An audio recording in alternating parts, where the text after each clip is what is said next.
I am Rebecca Mitchell, 42, and last Christmas Eve changed everything I thought I knew about family.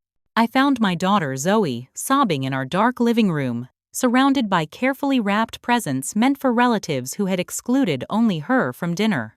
The text on her phone still glowed. "Sorry, table is full. No room for one more." 5 years after adopting her, I discovered my family had been deliberately leaving my child out while pretending to welcome her. They thought Christmas was ruined for my daughter. They had no idea how I'd ensure they'd never forget this holiday for the rest of their lives. If you've ever felt the sting of family betrayal like we did that night, this story might feel familiar. Before I continue, I'd love to know where you're watching from today. The support from this community has been incredible during our journey. Hit that like button if your definition of family has evolved over time, and subscribe to join us for more stories about finding strength when those who should love you unconditionally fail. Now, let me take you back to understand why this betrayal cut so deep. I grew up in Greenville with the kind of family that appeared picture perfect from the outside. My parents, Harold and Elaine Mitchell, built their fortune in commercial real estate development, transforming our small town into a thriving suburban hub. Our sprawling colonial home hosted charity galas and political fundraisers, where my siblings and I were paraded around in matching outfits with perfect manners. Thomas, my older brother by 3 years, was groomed from birth to take over Mitchell Properties. Amanda, 2 years younger than me, became the family princess. And then there was me, sandwiched between them, never quite fitting the mold my parents had crafted. While Thomas excelled in business school and Amanda became the social butterfly my mother had always wanted, I gravitated toward helping others. Rebecca always had a bleeding heart.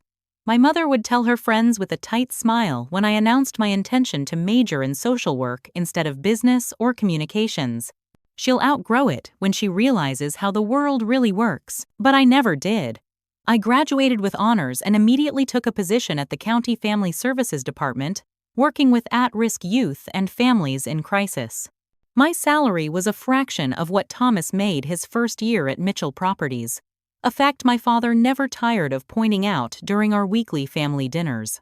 "All that education to make less than our housekeepers," he would say, shaking his head. Such wasted potential. I met Michael in my 3rd year on the job. He was a public defender representing one of my teenage clients, and we bonded over late-night case discussions and shared frustrations with a system that seemed designed to fail those who needed help most. Unlike my family, Michael valued my work and understood my passion. When we married 2 years later, Thomas and Amanda stood beside me at the altar, but I could feel my parents' disappointment that I had chosen a public servant rather than one of the wealthy bachelors they had paraded before me at their social events. "He seems nice enough," my mother conceded at our reception. "But do remember that prenups exist for a reason, darling." Michael and I tried for years to have a child. After 3 miscarriages and failed fertility treatments that drained our savings, we began considering adoption. My family was less than supportive, but it would not be a real Mitchell. My mother protested over brunch when we shared our decision. "Have you considered surrogacy instead? At least then, it would have some of your genes." When we met Zoe at a foster care matching event, something clicked immediately. At 10 years old, she had already bounced through 7 foster homes. Her file was marked with notes about behavioral issues and attachment difficulties, but when she looked up from her book with those intelligent eyes, I saw a child desperate for stability and love. Zoe came to us with a trash bag containing all her possessions, 3 outfits, a worn teddy bear missing an eye, and a photo album with pictures of her birth mother who had lost custody due to drug addiction. Being biracial, Zoe had struggled to find placement in our predominantly white community, another factor that had kept her in the system. My parents' response to meeting their new granddaughter was tepid at best. "She seems very spirited," my mother commented after our first visit, her voice tightening when Zoe accidentally knocked over a crystal figurine. "I suppose we will need to put away the valuables when she visits." Thomas and his wife Jessica were cordial but distant, their own children coached to share their toys but keeping their prized possessions hidden when Zoe came around. Amanda was perhaps the worst, constantly comparing Zoe to her well-behaved children and making backhanded comments disguised as concern. "Have you considered having her tested for learning disabilities?" she asked loudly at Thanksgiving dinner, after Zoe struggled with some homework. My friend works with special needs children, and I could get you a referral. Zoe pretended not to hear, but I saw her shoulders slump as she pushed food around her plate. Despite the challenges, Zoe made remarkable progress in our home. Her nightmares decreased, her grades improved, and her counselor noted significant advancement in her ability to process emotions appropriately. With each achievement, I eagerly shared updates with my family, hoping they would finally see the amazing child I knew. This Christmas was supposed to be different. Zoe had been selected for the advanced orchestra at school, had maintained honor roll all semester, and had even volunteered at the local animal shelter. I was certain that 3 years after her adoption, my family would finally embrace her as one of our own at the elaborate Christmas Eve dinner that had been a Mitchell tradition for generations. How terribly wrong I was. December 24th started, like most workdays. As the crisis manager at the county youth center, I couldn't take the full holiday week off like the rest of my family. Michael was in Chicago, stuck there by a snowstorm after finishing a case, but had arranged for a car service to bring him home the following morning. We had planned everything meticulously, so Zoe wouldn't be alone for the holiday. Amanda will pick you up at 4, I reminded Zoe as I grabbed my travel mug of coffee that morning. I should be done by 7 and will meet you all at Grandma and Grandpa's. Your dress is hanging in the closet. Zoe nodded, already setting out ingredients to bake cookies for the family gathering. She had spent hours the previous weekend making handmade gifts for everyone, even her cousins who rarely spoke to her. "Do you think Grandma will like the scarf I made her?" she asked, her voice attempting casual but unable to hide her longing for approval. "She will love it," I assured her, kissing the top of her head. "Everyone will be impressed with your thoughtfulness." My day at the center was chaotic, as several teenagers in crisis needed immediate intervention. By 6 o'clock, I was finally wrapping up paperwork when my phone chimed with a text from Zoe. "When will you be home?" it read. Confused, I texted back, "Aren't you at Grandma's? I'll be there in about an hour." 3 dots appeared, disappeared, then reappeared, before her response came through. "I'm at our house." Amanda never came. My heart dropped. I immediately called my sister, who didn't pick up until the 3rd attempt. "Rebecca, we're in the middle of dinner," she answered, holiday music and laughter clearly audible in the background. "Where is Zoe?" I demanded. "You were supposed to pick her up hours ago." A pause. "Oh, there must have been a misunderstanding. We figured with the table settings already done and Mom using the good china, there wasn't really, well, space for one more." I texted her that we were full. "You what?" My voice rose so sharply that my coworker at the next desk looked over in concern. "Don't make a big deal about this," Amanda said, her voice lowering. "You know how Zoe gets at these gatherings. She's uncomfortable, the kids get tense around her. It's better this way. Just bring her to the afternoon gift exchange tomorrow." I hung up without responding and immediately called my parents, then Thomas, then even my grandmother. No one answered. As I raced to my car, I received a text from my father. Amanda explained the situation. "Best not to disrupt dinner now. See you tomorrow." The 15-minute drive home felt like hours. When I finally burst through our front door, the house was dark except for the soft glow of our small Christmas tree. Zoe sat cross-legged on the floor beside it, surrounded by the carefully wrapped presents she had made. Her eyes were red and swollen, but she quickly wiped her face when she saw me. "I made mac and cheese," she said with forced brightness. "There's some left if you're hungry." I sat beside her on the floor, words failing me momentarily. "I'm sorry no one came for you," I finally managed. Zoe shrugged, the casualness of the gesture betrayed by the slight trembling of her shoulders. "It's okay. It's happened before." "What do you mean, before?" She wouldn't meet my eyes. "Last summer, when everyone went to the lake house, Amanda told me the cars were full, but I saw the pictures on Instagram. There were empty seats. And for Thomas's birthday barbecue, Jessica said they forgot to tell you the time changed, but it didn't. I saw the invitation." Each revelation felt like a physical blow. While I had occasionally wondered why we missed certain family gatherings, I had always accepted the excuses at face value. The thought that my family would deliberately exclude my daughter while maintaining a facade of welcome when I was present had never crossed my mind. "Why didn't you tell me?" I asked. "You love your family," Zoe said simply. "I didn't want to make you choose." I pulled out my phone and opened Instagram. There it was, posted just 30 minutes earlier. My entire family around the elaborately set dining table, glasses raised in a toast. "Mitchell family Christmas traditions. Blessed number family first," read my mother's caption. I zoomed in on their smiling faces. The empty chair that should have been Zoe's conspicuously absent. They hadn't even bothered to set a place for her. This wasn't a misunderstanding or oversight. It was a deliberate, cruel exclusion of a child who had already experienced too much rejection in her young life. In that moment, something hardened inside me.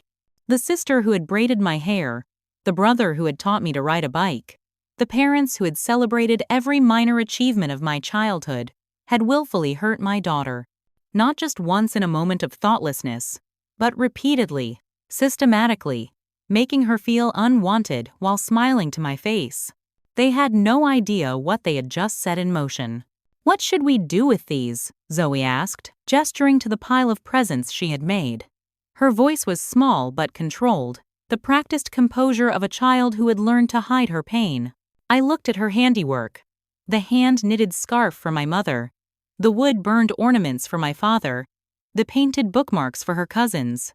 Each represented hours of effort and hope from a girl who kept trying to earn the acceptance that should have been freely given. "We're going to have our own Christmas," I decided. "Right now." I kicked off my work shoes and padded to the kitchen, returning with a carton of ice cream and 2 spoons. First, dessert before dinner. A new tradition. A ghost of a smile appeared on Zoe's face.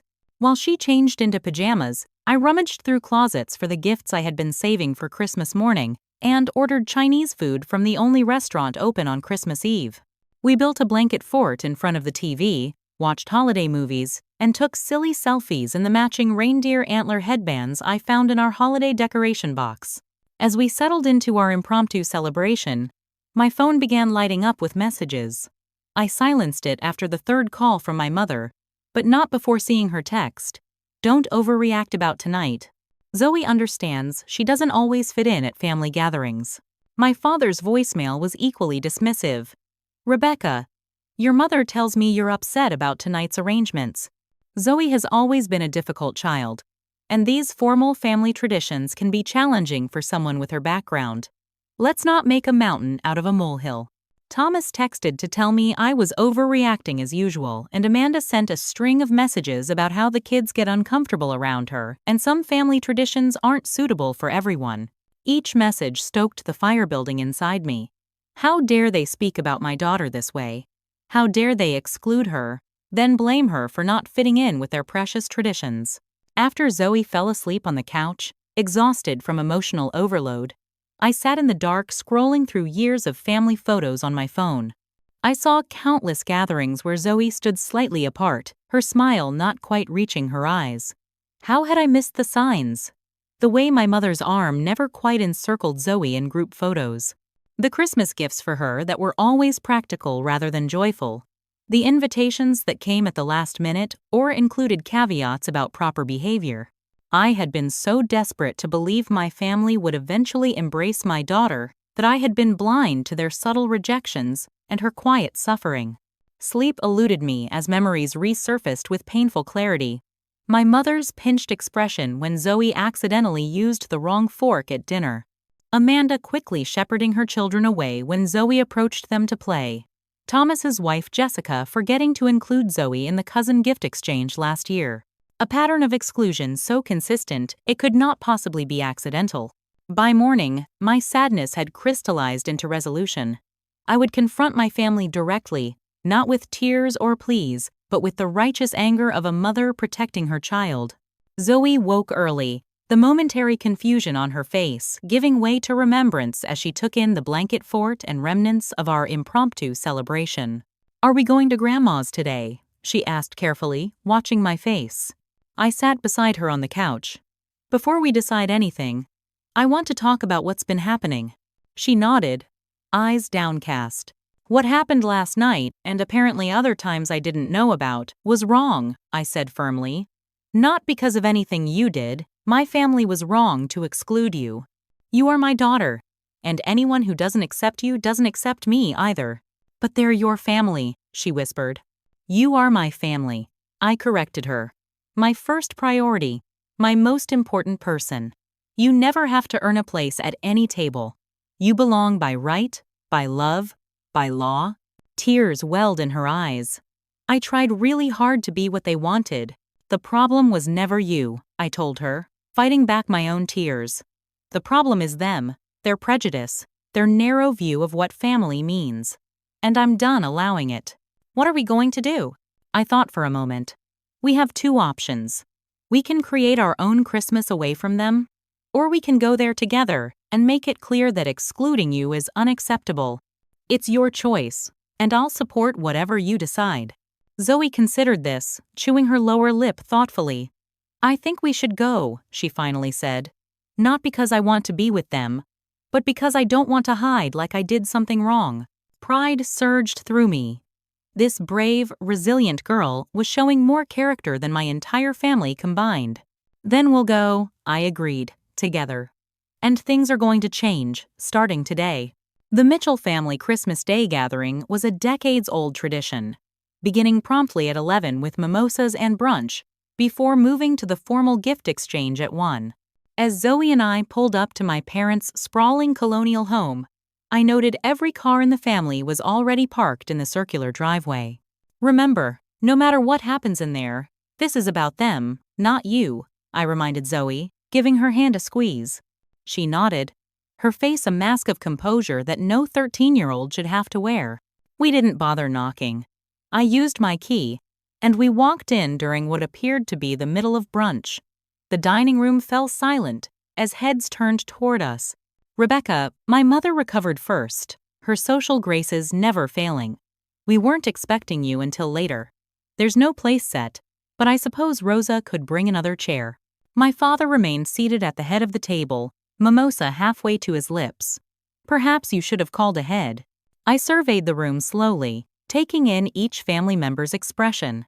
Thomas and Jessica exchanged nervous glances. Amanda suddenly became very interested in cutting her children's food. My grandmother Eleanor's eyes darted between me and my father, while my Aunt Catherine looked distinctly uncomfortable. Only my Uncle Robert seemed completely unfazed, helping himself to more quiche. No need to rearrange, I said pleasantly. We won't be staying for brunch. I just wanted to return something. I placed the shopping bag containing all their wrapped Christmas presents on the sideboard with a definitive thunk. Rebecca, what is the meaning of this? My mother demanded, her voice strained but still mindful of appearances. I'd like to know what happened to Zoe's invitation last night, I said, my voice carrying clearly across the room. Uncomfortable silence descended. My sister Amanda spoke first. As I explained on the phone, there was limited space, and Zoe understands these formal dinners can be difficult for her. That's interesting, I replied, because according to Instagram, cousin Stephanie's college roommate was there, and the Hendersons from next door. But not my daughter. Now, Rebecca, my father interjected, let's not create a scene on Christmas Day. Family gatherings have certain expectations of behavior and decorum that not everyone is equipped to meet. Before I could respond, my Aunt Catherine surprised me by setting down her fork loudly. For heaven's sake, Harold, listen to yourself, she said. The child has done nothing to deserve exclusion. I've watched how this family treats her for years and said nothing. That ends today. All eyes turned to Catherine, the family peacekeeper who rarely voiced strong opinions.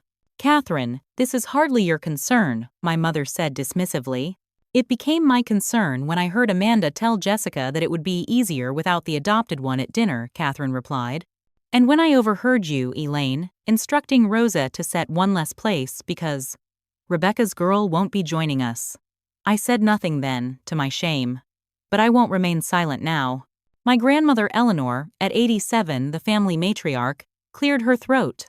The child was not invited because several people expressed concern about her presence disrupting traditions. Her roomy eyes fixed on Zoe. Nothing personal, child.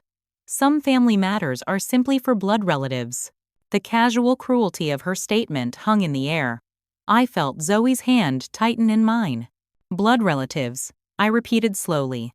Like the Hendersons from next door? Family friends are different, Thomas interjected. They understand our ways. Your ways? I couldn't keep the incredulity from my voice. Your ways of judging a child for circumstances beyond her control? Your ways of pretending to welcome her when I'm around, then excluding her when I'm not? My sister's oldest daughter, Lily, who at 11 was close to Zoe's age, suddenly spoke up. Mom told us not to play with Zoe because she comes from a bad background and might teach us bad habits. Lily, Amanda hissed. That's enough. But it's true, her 9-year-old son, Jacob, added. You said Aunt Rebecca's daughter isn't really our cousin because she's adopted. Jessica, Thomas's wife, at least had the grace to look ashamed. The children were never supposed to say those things aloud. So the problem isn't what you believe, I said, ice in my voice. It's that you got caught. Now see here, my father stood, face reddening. We have welcomed that girl into our home repeatedly, despite her inappropriate behaviors. We have included her in family photographs and bought her Christmas gifts. What more do you expect? Inappropriate behaviors? I repeated. Like what? Using the wrong fork? Speaking too loudly? Or just existing in a way that reminds you that the world is bigger than your narrow, privileged bubble? Rebecca, you're being dramatic, Thomas said. No one is saying Zoe isn't welcome in general, just that certain formal family occasions might not be suitable.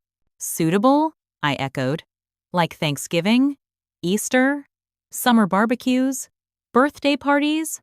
Because according to Zoe, she's been systematically excluded from all of those too.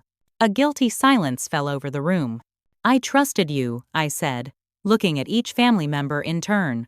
I believed you when you said schedules were mixed up, or invitations got lost, or events were canceled. I gave you the benefit of the doubt because that's what family does.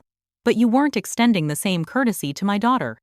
I wish I could say this is where my family saw the error of their ways, where my mother burst into tears of remorse, where my father apologized gruffly but sincerely, where my siblings admitted their prejudice and promised to do better. That's not what happened. Instead, my father dismissed us with a wave of his hand. If you're going to be unreasonable about this, perhaps it's best if you skip the gift exchange as well. We can talk when you've calmed down and can discuss this rationally. I am being rational, I said. I'm rationally deciding that I won't subject my daughter to people who see her as an inconvenience rather than family. As we turned to leave, Zoe paused. With remarkable composure, she addressed the room. I made gifts for everyone. They're in the bag. I hope you like them. With that simple statement, she delivered more grace than anyone in that room deserved. If you've ever had to stand up to family in defense of someone you love, you know how heart-wrenching it can be. That moment when you realize the people who should have your back are actually the ones stabbing you in it. I'd love to hear in the comments about a time when you had to choose between peace and justice in your own family. Now, let me tell you what happened next, because this story takes an unexpected turn. As we prepared to leave, Zoe suddenly stopped. I left my phone charger in Grandma's study yesterday when I was wrapping their presents. Can I go get it? I nodded, watching as she disappeared down the hallway while my family remained uncomfortably silent in the dining room. I could hear my mother's strained attempt to restart conversation, asking Thomas about some business matter as if nothing had happened. After several minutes, Zoe hadn't returned. Concerned, I went to find her. The door to my father's study was ajar, and I found Zoe standing frozen before his massive mahogany desk, a folder open in her hands. Zoe? I questioned softly. She jumped slightly, looking up with confusion in her eyes. I was looking for my charger, but it wasn't here. Then I knocked over this folder, and when I was picking everything up, I saw my name. She handed me the document, and I felt my blood run cold as I read the letter addressed to the adoption agency that had placed Zoe with us. It was a formal complaint from my parents, dated just 2 months after her adoption, expressing grave concerns about the child's suitability and questioning the agency's vetting process. They tried to send me back? Zoe whispered, her voice breaking. No, I said firmly, pulling her into a hug. They tried and failed. Because you are my daughter. and no one can change that. As I moved to place the letter back in the folder, I noticed several other documents beneath it: financial statements, tax forms, and what appeared to be accounting ledgers for the Mitchell Family Foundation, the charitable organization my parents had established decades ago to support community development projects. My eyes caught discrepancies immediately. Large sums withdrawn with vague designations like community outreach and project development that were then transferred to offshore accounts. My father's and brother's signatures authorizing these transfers without the required second approval from the foundation's independent board member. Years of working with government assistance programs had made me familiar enough with financial documentation to recognize what I was seeing: systematic embezzlement from a charitable foundation. Nearby was another folder labeled Tax Documents 2021-2023, containing what appeared to be two sets of records: official tax filings and internal accounting. The discrepancies between the two were glaring. "What are you doing in my office?" My father's voice boomed from the doorway, making both Zoe and I jump. I closed the folder quickly, meeting his gaze. Looking for Zoe's charger, we found something else instead. The color drained from his face as he saw the folders on his desk. "Those are private business matters." "They look more like fraud to me," I replied evenly. He crossed the room quickly, gathering the documents. "You know nothing about complex business and tax structures. This is perfectly legitimate financial management. Is that what they call embezzlement these days?" His eyes narrowed. "Be very careful, Rebecca. You're making accusations you can't back up and threatening your own family in the process. You stopped being concerned about family the moment you tried to have my daughter's adoption revoked." I shot back. Behind us, I heard a small gasp and turned to see my mother standing in the doorway, her face ashen. "Harold, what is she talking about?" Before he could respond, my brother Thomas appeared behind her. "Dad, the Wilsons just arrived for the gift exchange. Mom said you were. What's going on?" The tension in the room was palpable. My father straightened his shoulders, the momentary uncertainty replaced by the authoritative bearing that had intimidated business competitors and family members alike for decades. "Nothing is going on," he said firmly. "Rebecca was just leaving." As he ushered us toward the door, I leaned in and whispered, "I saw enough, and I know where to look now." His grip on my arm tightened painfully. "Don't threaten me in my own house." "It's not a threat," I replied. "It's a promise." We left without further confrontation, but my mind was racing with what I had discovered. The brief glimpse into those folders suggested financial impropriety, extending far beyond simple tax avoidance. If my father and brother were embezzling from their own charitable foundation, what other secrets might the Mitchell family be hiding? Back home, I called Diana Rodriguez, a lawyer friend who had helped with Zoe's adoption. "I need to understand the legal implications of what I saw," I explained after recounting the morning's events. Diana's voice was serious. "If what you're describing is accurate, it could constitute tax fraud, embezzlement from a nonprofit, and potentially wire fraud if they're moving money offshore. These are serious federal crimes, Rebecca." "And the letter trying to revoke Zoe's adoption? Disgusting, but probably not illegal unless they falsified information. The agency clearly rejected their complaint since the adoption was finalized. But it speaks volumes about their character." As we spoke, texts from various family members began flooding my phone. My mother insisted I had misunderstood the documents. Thomas demanded I call him immediately to clear up this misunderstanding. Amanda asked what all the commotion in Dad's office had been about. Only my Aunt Catherine's message stood out. "Whatever you found, be careful. There's more beneath the surface than you know." Michael finally managed to get home that evening, furious when he learned how his daughter had been treated and what we had discovered. "I always knew your family was elitist," he said, pacing our living room. "But this goes beyond snobbery into something much uglier." Over the next few days, I began discreetly investigating my family. What I discovered was a pattern of deception, extending far beyond what I had initially glimpsed in my father's study. Through social media connected to my nephew's and niece's accounts, I found evidence of family vacations to Europe and the Caribbean that Zoe and I had never been told about. Group photos at theater outings, skiing trips, even a cruise during a period when Amanda had told me nothing much is happening with the family right now. From courthouse records, I learned that my sister's seemingly perfect marriage was in shambles, with her husband Bradley filing for divorce twice before withdrawing the petitions each time. The most recent filing included allegations that Amanda had known about and facilitated his affair with my father's executive assistant, creating a bizarre love triangle that had been carefully hidden from the extended family. A discreet inquiry to an old college friend who now worked at the rehabilitation center in the next county confirmed my suspicions about my Uncle Robert's absences from family events. He had been in and out of treatment for alcoholism and prescription drug abuse for years, a fact the family had concealed through elaborate excuses and cover stories. Most disturbing was the discovery that my parents had been systematically undermining my relationship with extended family members for years. An elderly great-aunt let slip during a phone call that she had been told I wanted nothing to do with the family after adopting Zoe, which explained why her annual birthday cards had stopped. My father's brother in California mentioned he had heard I was too busy with my troubled adopted daughter to attend his son's wedding, an invitation I had never received. Every revelation deepened my understanding of the facade my family had carefully maintained and the lengths they had gone to isolate me and Zoe while maintaining an appearance of family unity.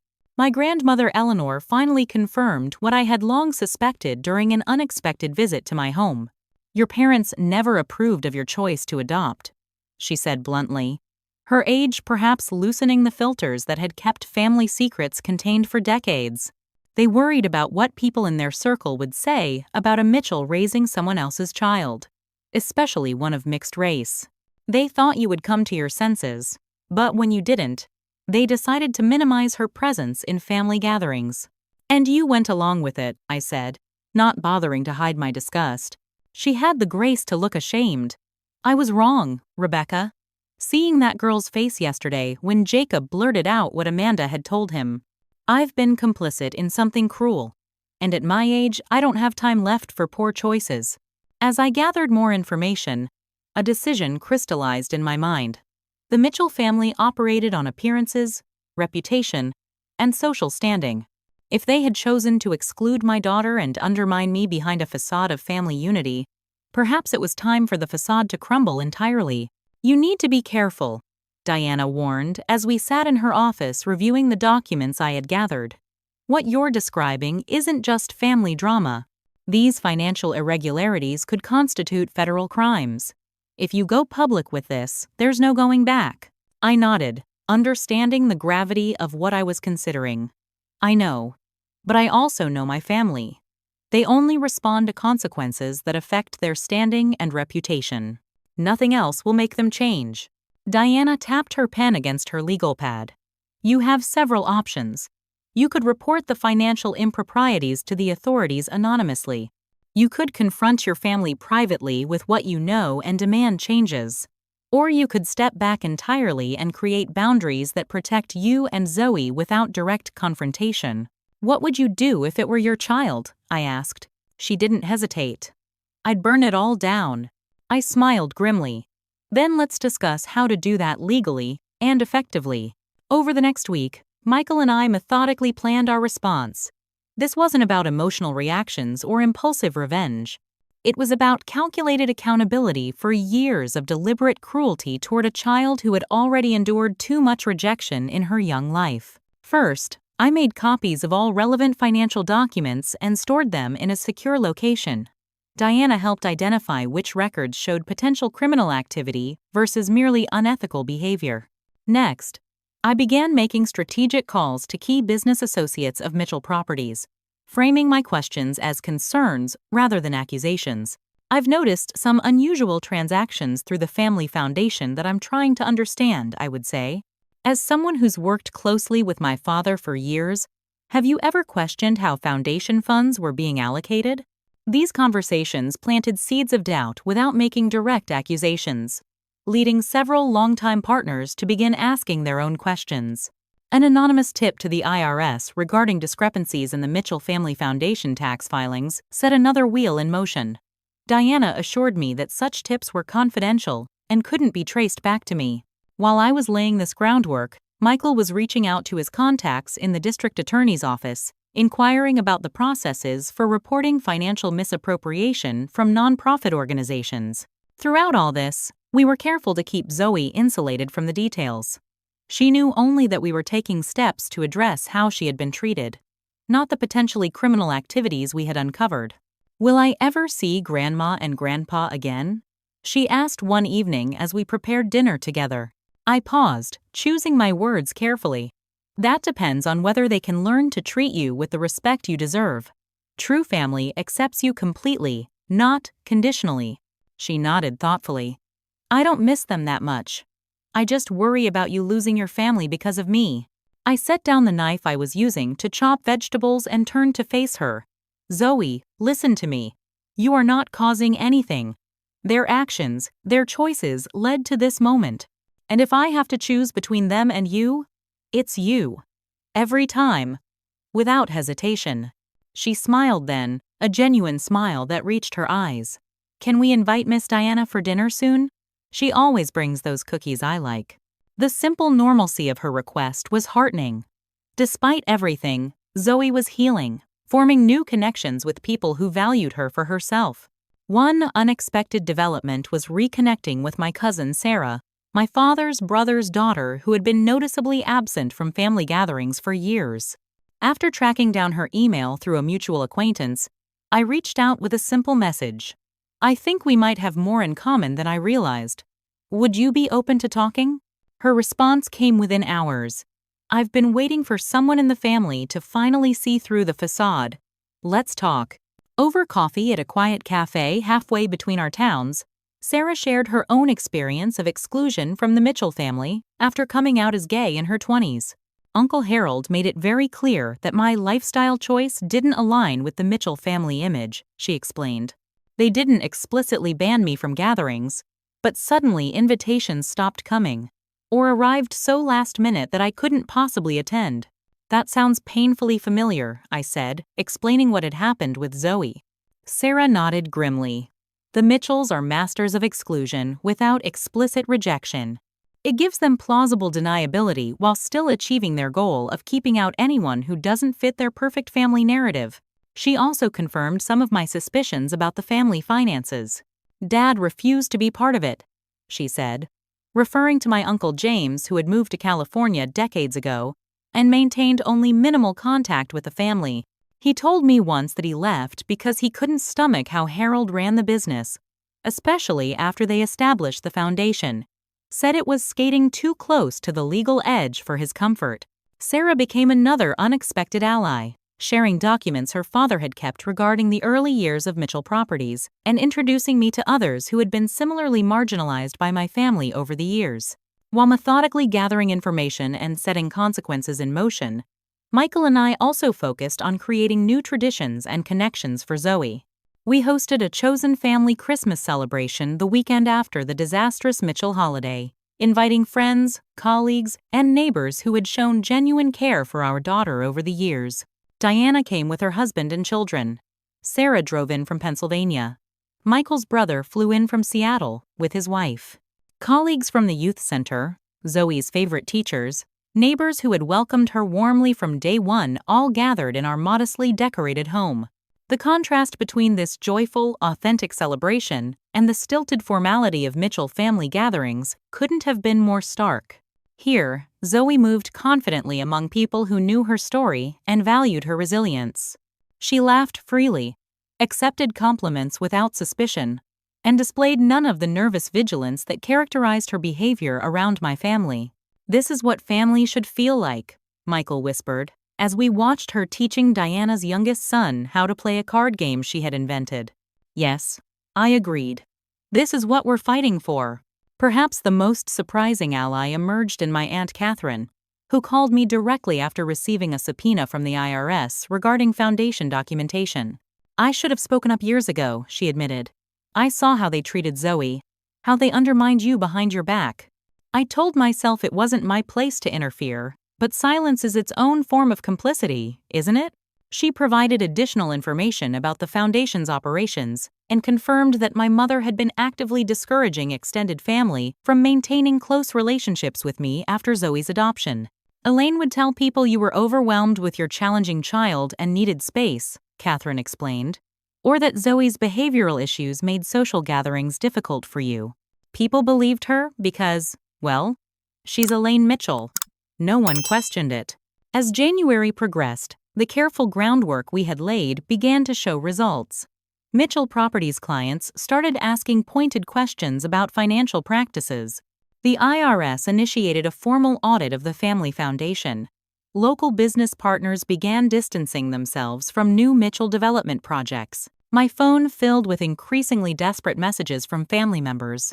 My mother's texts evolved from dismissive, "This little tantrum has gone far enough," to concerned, "What exactly did you see in those files?" to panicked, "The IRS is asking questions we can't answer." Thomas called repeatedly, his voicemails growing increasingly hostile as he realized the extent of what was happening. "Whatever you think you're doing, you're destroying this family. Is that really what you want? To punish everyone because your adopted kid got her feelings hurt?" I didn't respond to any of these messages. The time for conversation had passed. Now was the time for consequences. By mid-February, the carefully constructed Mitchell family empire began showing visible cracks. The Greenville Business Journal ran a small article questioning the allocation of Mitchell Family Foundation grants after several recipients reported being asked to return portions of their awards in cash. The piece was factual rather than accusatory, but in our small community where the Mitchells had been above reproach for generations, even raising such questions was unprecedented. Thomas called me in a rage after the article appeared. "What the hell have you done?" he demanded. "Dad's having chest pains, Mom hasn't left her bedroom in 3 days, and our biggest client just pulled out of a development deal worth millions. Are you happy now?" "I haven't done anything that wasn't long overdue," I replied calmly. "All I did was stop protecting people who were willing to hurt my child. This is about business, Rebecca. Family finances. Things you've never understood or contributed to." "No," I corrected him. "This is about a family that decided my daughter wasn't worthy of a place at their table. Everything else is just the consequence of that choice." The IRS audit expanded to include Mitchell Properties itself after irregularities in the foundation records pointed to potential commingling of funds. My father, who had built his reputation on financial acumen and community leadership, now found himself explaining discrepancies to federal investigators. My mother's social standing, carefully cultivated over decades, began to crumble as longtime friends distanced themselves from the growing scandal. The annual Mitchell-sponsored charity gala, a highlight of the local social calendar, was quietly canceled due to family health concerns. Amanda's carefully concealed marital problems exploded into public view when her husband Bradley filed for divorce a third time, now citing her complicity in financial impropriety as a factor in the dissolution. He moved out of their showcase home and into a downtown apartment, taking their children for his court-allocated parenting time and leaving Amanda alone in the house she had once proudly shown off during charity home tours. Uncle Robert, perhaps seeing the family support system collapsing, finally checked himself into a long-term rehabilitation facility. Without the family's influence suppressing gossip, his struggles with addiction became common knowledge in our social circle. Through it all, I maintained a careful distance, neither gloating over my family's difficulties nor responding to their increasingly desperate attempts to contact me. My focus remained on Zoe, whose transformation over these months was remarkable to witness. Free from the pressure of trying to win approval from people determined to reject her, she bloomed. Her grades, already good, became exceptional. She joined the school jazz band, discovering a talent for improvisation that her classical training hadn't revealed. She formed genuine friendships without the cloud of insecurity that had followed her into social situations before. In March, I received an unexpected visit from my grandmother Eleanor, who arrived unannounced at my office at the youth center. At 87, she had never been to my workplace in the 15 years I had worked there. She looked smaller somehow, without the backdrop of the family mansion and the deference her position as family matriarch usually commanded. "You've been busy," she said without preamble, settling into the chair across from my desk. I waited, offering neither denial nor confirmation. "Harold is facing potential criminal charges," she continued. The foundation board has removed him and Thomas pending investigation. Mitchell Properties has lost 3 major development contracts. Again, I remained silent. Your mother barely leaves her room. Amanda's husband has taken the children and filed for divorce. The country club is buzzing with rumors. When I still didn't respond, frustration crossed her face. Have you nothing to say about what you've done to this family? I met her gaze steadily. I didn't do anything to this family. I simply stopped protecting people who were willing to hurt my child. Everything else is the natural consequence of choices they made long before Zoe was excluded from Christmas dinner. Eleanor's fingers tightened on her handbag. You could call off the dogs. Tell the IRS it was a misunderstanding. Speak to Harold's business associates about your confidence in the family's integrity. I shook my head. The time for that was Christmas Day, when Dad could have apologized for trying to have Zoe's adoption revoked, when Mom could have acknowledged the systematic exclusion of my daughter from family events, when Thomas and Amanda could have admitted to teaching their children to treat Zoe as less than family. Pride has always been your downfall, Rebecca, she said sharply. No, I corrected her. Love has always been my salvation. Love for a child everyone else rejected. Love that's strong enough to demand better than what this family has offered. She stood to leave, then hesitated. I've put my house on the market. I'm moving in with Catherine. I can't bear to watch what's happening to the family home. This surprised me. The Mitchell estate had been in the family for 3 generations. They're selling the house? They may have no choice, depending on what the investigators find and what penalties are assessed. She straightened her shoulders.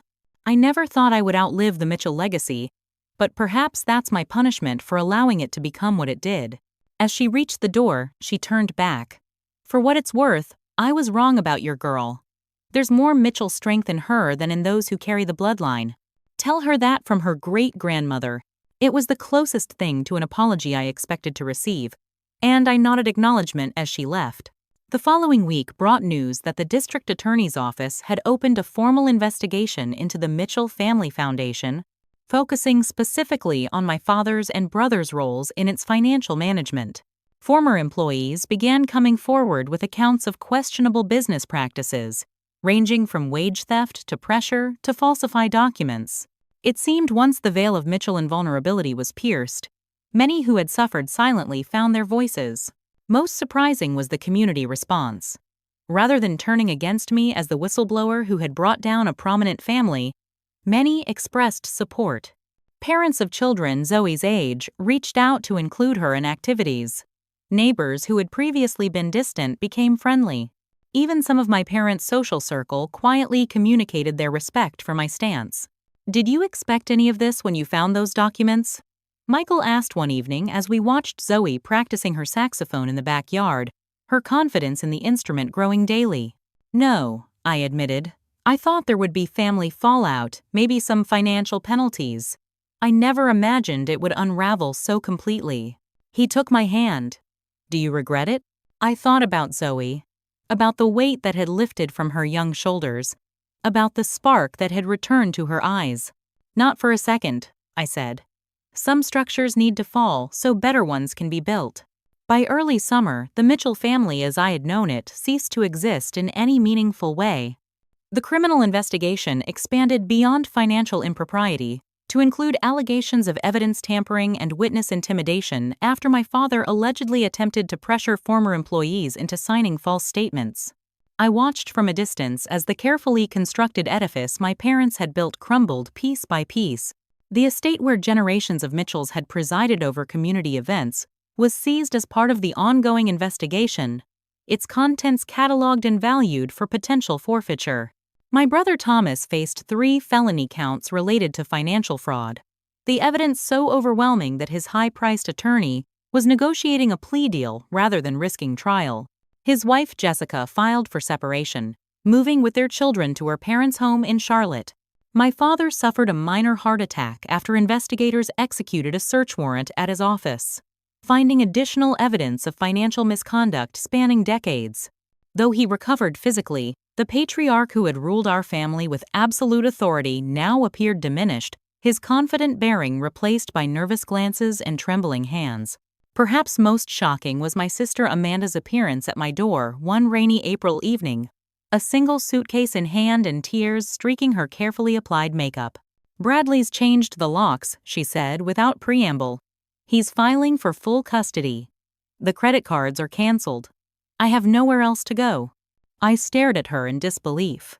This was the sister who had deliberately excluded my daughter from family gatherings, who had taught her children to treat Zoe as an outsider, who had participated in the systematic undermining of my position in the family. "Why would you come here of all places?" I asked. Her composure crumbled entirely. "Because you're the only one who isn't facing criminal charges or complete social ruin. Because despite everything, you're still my sister. Because I have nowhere else to go." I could have turned her away, part of me wanted to, but the social worker in me recognized true desperation when I saw it. "You can stay in the guest room for 3 days," I said finally. "During that time, you will treat Zoe with complete respect. You will acknowledge your role in excluding her. You will begin making genuine amends. If you can't do those things, you'll need to find other arrangements." She nodded frantically, relief washing over her face. "I understand. Thank you, Rebecca. I don't deserve your help." "No," I agreed, "you don't. But Zoe deserves to see that I can model compassion even toward those who have hurt her. That's the only reason you're stepping foot in this house." Those 3 days extended to a week, then 2. Amanda, stripped of her social standing and financial security, was a shadow of the polished, confident woman who had once looked down on my modest lifestyle. She approached Zoe with awkward attempts at connection, clearly unfamiliar with relating to a teenager on equal terms, rather than from a position of authority. To my surprise, Zoe responded with remarkable grace. Not immediate forgiveness, but willingness to allow Amanda the opportunity to prove herself changed.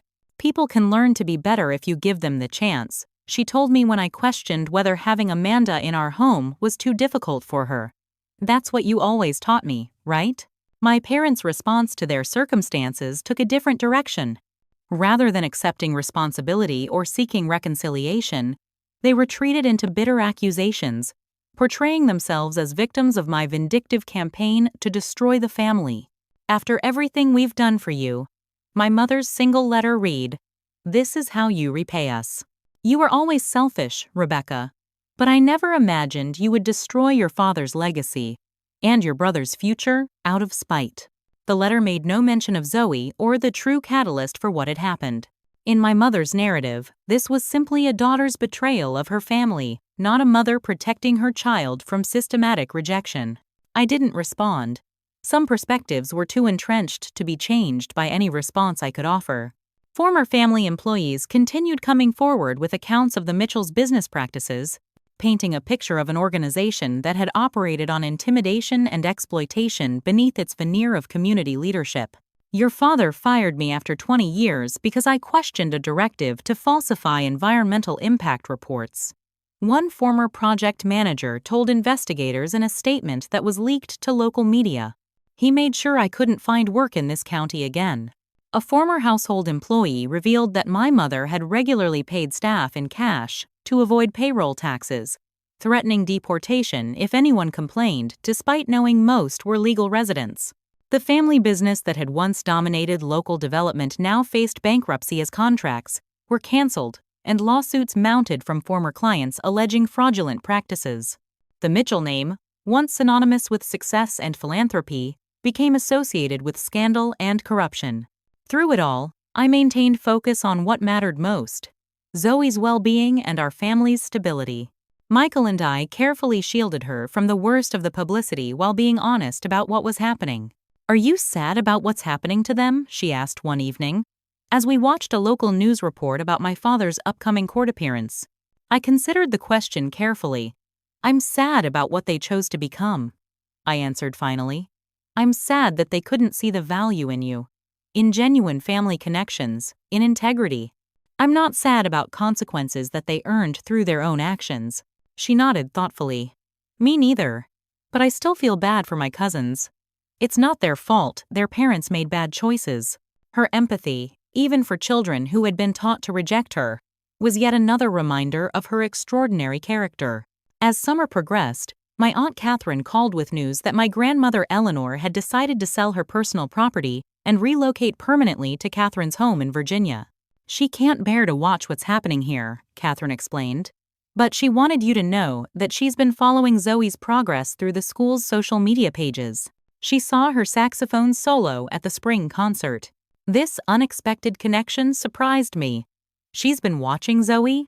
Every performance, every award. She won't admit it directly, but I think she's trying to understand what she missed by rejecting her so quickly. It was a small thing, perhaps, but it suggested that even the most entrenched perspectives might be capable of evolution.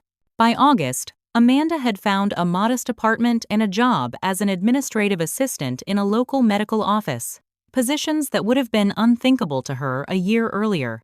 Her relationships with her children were strained as they adjusted to their reduced circumstances and divided household, but she was making genuine efforts to rebuild on more authentic terms.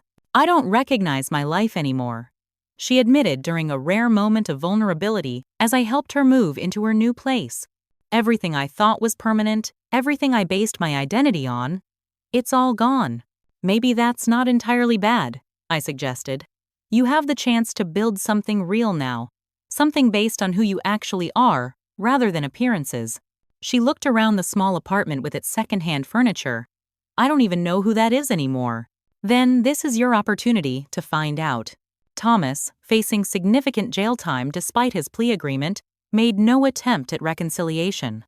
His occasional messages were filled with recrimination, blaming me for destroying the family rather than acknowledging his own role in both the financial crimes and the rejection of Zoe. My parents, awaiting trial and having lost nearly everything, retreated to a small rental property owned by a distant relative. Their social circle evaporated, their influence in the community destroyed. The family that had once gathered for elaborate holiday celebrations, that had projected an image of perfect unity and success, that had stood at the center of local society for generations, no longer existed in any recognizable form. In its place were scattered individuals, some beginning painful journeys of self-reflection, others clinging to bitterness and denial, all facing the consequences of choices made when they believed themselves above accountability. And at the center of it all was a 13-year-old girl who had simply wanted to belong, whose exclusion from a Christmas dinner had exposed the rot at the core of the Mitchell family legacy. 1 year after the Christmas Eve that changed everything, life had found a new normal that would have been unimaginable 12 months earlier. The criminal cases against my father and brother had concluded with guilty pleas and significant financial penalties. The Mitchell family estate had been sold at auction to cover legal costs and restitution. The family business, once a cornerstone of local development, existed only as a case study in white-collar crime seminars at the community college. Some family members had begun tentative journeys of reconciliation. Others remained entrenched in bitterness. But for Zoe and me, life had moved forward in unexpected and ultimately positive directions.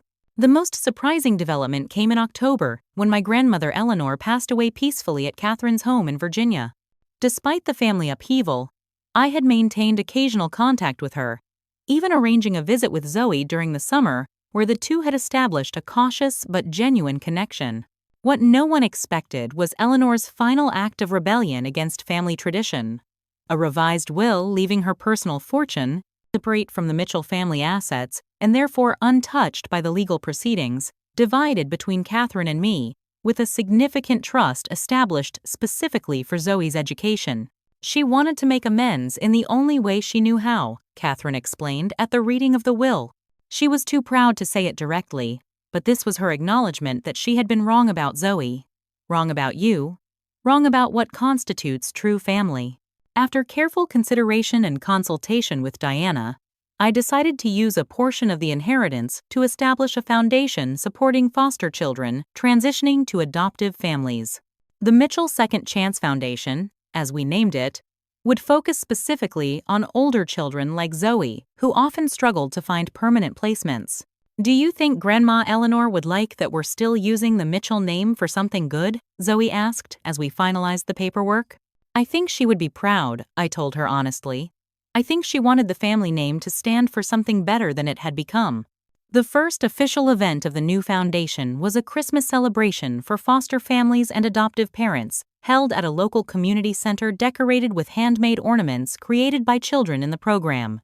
As I watched Zoe confidently leading activities, teaching younger children the card game she had invented and making sure everyone felt included, I reflected on the extraordinary journey of the past year. From the devastation of finding her alone on Christmas Eve to this moment of community and purpose, we had traveled a path neither of us could have anticipated. Amanda attended the event with her children, their relationship with Zoe slowly healing through genuine effort and accountability. She worked part-time for the foundation now, applying her organizational skills to a cause that had personal meaning after witnessing the damage her own actions had caused. Even Thomas's wife Jessica came with their children, having separated permanently from my brother but making efforts to maintain connections that were healthy for her family. Thomas himself remained absent, serving his sentence and showing no interest in reconciliation. My parents had relocated to Florida after my father's release from his short incarceration, cutting ties with everyone associated with their former life. They sent neither Christmas cards nor messages, their pride apparently preventing any acknowledgement of their role in what had happened. Yet despite these painful absences, the community gathered in that decorated hall felt more like true family than the formal gatherings of Mitchell's ever had. Here were people who understood struggle and resilience, who valued authenticity over appearance, who recognized that family could be created through love rather than merely biology. Michael slipped his arm around my waist as we watched Zoe teaching my nephew Jacob how to play a simple song on her saxophone, the cousins laughing together in a way that would have been unimaginable a year earlier. "Look what you built," he said quietly. "Look what we all built together," I corrected him, from the ashes of something that was rotten at its core.